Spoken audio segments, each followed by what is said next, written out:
Hi friends, അപ്പോൾ ഞാൻ മറ്റൊരു വീട്ടിലേക്ക് എല്ലാവർക്കും സ്വാഗതം കേട്ടോ. അപ്പോൾ ഞങ്ങൾ വീട്ടിലെത്തി. ഞങ്ങൾ അന്നേരം ഏകദേശം വെളുപ്പിന് 4 മണിയായപ്പോൾ ഞങ്ങൾ വീട്ടിലെത്തി കേട്ടോ. വരുന്ന വീഡിയോസ് ഒന്നും എടുക്കാൻ പറ്റില്ല, കാരണം രാത്രി ഏകദേശം ഞങ്ങൾ 10-12 മണിയൊക്കെ ആയപ്പോൾ ഇറങ്ങിയത്. അതുകൊണ്ട് തന്നെ വീഡിയോസ് ഒന്നും എടുക്കാൻ പറ്റില്ല. ഇപ്പോൾ ഞങ്ങൾ പോകുന്നത് ഹോസ്പിറ്റലിലോട്ടാണ്. എനിക്ക് കുഞ്ഞിനും പനിയാണ്. അപ്പോൾ ഞങ്ങൾ തച്ചമ്പാറയുള്ള ഇസാഫ് ഹോസ്പിറ്റലിലാണ് കേട്ടോ പോകുന്നത്. അപ്പോൾ കുഞ്ഞിന് 10 മണിയാകുമ്പോഴാണ് ഡോക്ടർ വരത്തുള്ളൂ. അപ്പോൾ വരാനായിട്ട് പറഞ്ഞിട്ടുണ്ടായിരുന്നത്. അപ്പോൾ ഞങ്ങൾ ഡോക്ടർ ഏഹിയനെയാണ് കേട്ടോ കാണിക്കുന്നത്. ഞങ്ങളവിടെ കുറേ ആയിട്ട് അവിടെ തന്നെ കാണിക്കുന്നത്, നല്ല ഡോക്ടറാണ് കേട്ടോ. അപ്പോൾ ഞങ്ങൾ കുറച്ചുകൂടെ വെയിറ്റ് ചെയ്തു. അധികം തിരക്കൊന്നും ഉണ്ടായിരുന്നില്ല. ഞങ്ങളവിടെ ചെന്നിട്ട് ടോക്കൺ എടുത്തു കേട്ടോ. അപ്പോൾ കുഞ്ഞിനെ കാണിച്ചു, കുഴപ്പമൊന്നും ഉണ്ടായിരുന്നില്ല. അത് കഴിഞ്ഞിട്ട് എന്നെ കാണിക്കാനായിട്ട് നമ്മുടെ ഹെൽത്ത് സെൻറ്ററിലാണ് കേട്ടോ ഞങ്ങൾ പോയത്. നമ്മുടെ ഇവിടെ അടുത്ത് തന്നെയുള്ള ഹെൽത്ത് സെൻറ്ററാണ്. അവിടെ പോയപ്പോൾ പിന്നെ അവൻ കുറച്ച് പേരെ ഓടി നടന്നു. എൻ്റെ ടോക്കൺ ആയിട്ടുണ്ടായിരുന്നില്ല കേട്ടോ.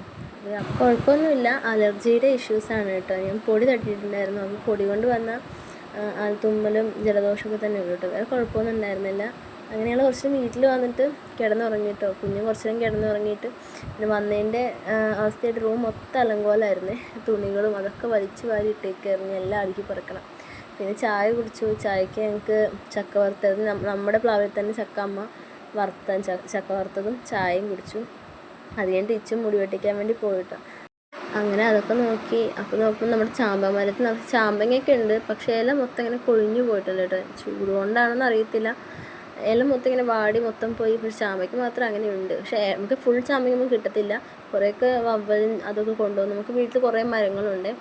പിന്നെ ഈ മാവ് എന്ന് പറയുന്നത് ആദ്യമായിട്ടാട്ടോ കായ്ക്കുന്നത്. ആദ്യമൊക്കെ കുഞ്ഞു കണ്ണിമാങ്ങ ഉണ്ടെങ്കിലും മൊത്തം പൊഴിഞ്ഞു പോകുമായിരുന്നു. ഇപ്രാവശ്യം 2 മാങ്ങ വലുതായി ഉണ്ടായിട്ടുണ്ട് കേട്ടോ. അപ്പോൾ അതൊക്കെ അമ്മ കാണിച്ചു തരുമായിരുന്നു.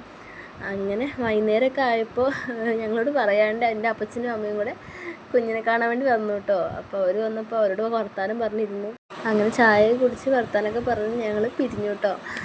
അപ്പോൾ അത്രയേ ഉള്ളൂ. എല്ലാവർക്കും വീഡിയോ ഇഷ്ടമായിരുന്നു വിചാരിക്കുന്നു. എല്ലാം ലൈക്ക് സബ്സ്ക്രൈബ് ചെയ്യണേ. ടാറ്റാ.